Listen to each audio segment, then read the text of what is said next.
Balak nyo bang magbakasyon ngayong darating na Holy Week? The DICT urges the public to be cautious as travel scams are becoming rampant again.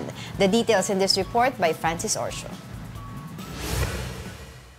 Convenience is at your fingertips, gamit lamang ang smartphone. Pero minsan, ang sanay convenient, nagiging perwisyo sa dami ng scams online. At ngayong mag-Holy Week na, mas lalo pa raw maging mapanuri dyan.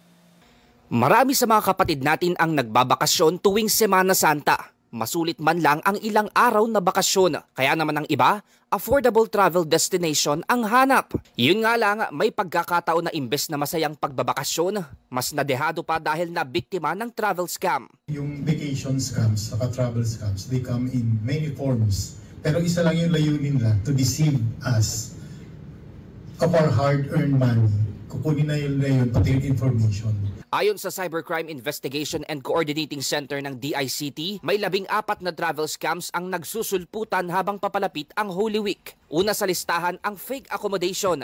Dito aalukin ka ng murang hotel accommodation na kalidad ang kwarto. Pero pagkarating mo sa sinabing address, wala ka namang booking. May fake wifi din sa mga pampublikong lugar. Gamit ang peking hotspots, mananakaw na ang banking information mo. Iwasan din ang mga too good to be true deals sa plane ticket at hotel accommodation. May free vacation trap na napapalanunan sa raffle o contest. Pero yung akala mong free, lulunurin ka sa hidden costs. Meron ding fake travel agents para nakawan ka ng pera. Hindi rin malabong may mag-offer sa'yo ng overpriced tours. Sa una, aakalain mong nakatipid ka na dahil sa mga exclusive tours na offer. Pero mas mura pa pala sa mismong pupuntahan mo.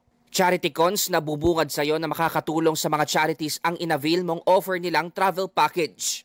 Pasok din sa travel scams ang counterfeit cash o ang pagpapalit ng turista ng currency pero pekeng pera ang matatanggap.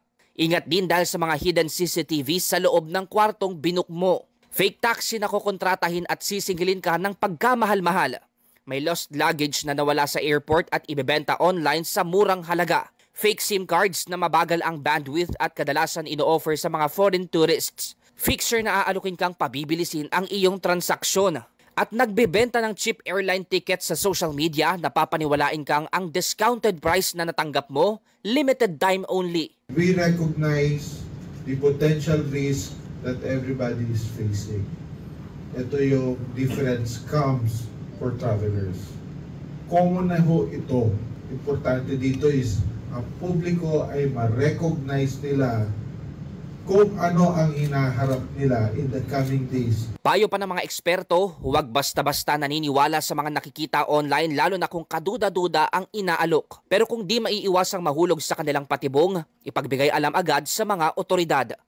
Mobile journalist Francis Orsio po, hatid ang mukha ng balita.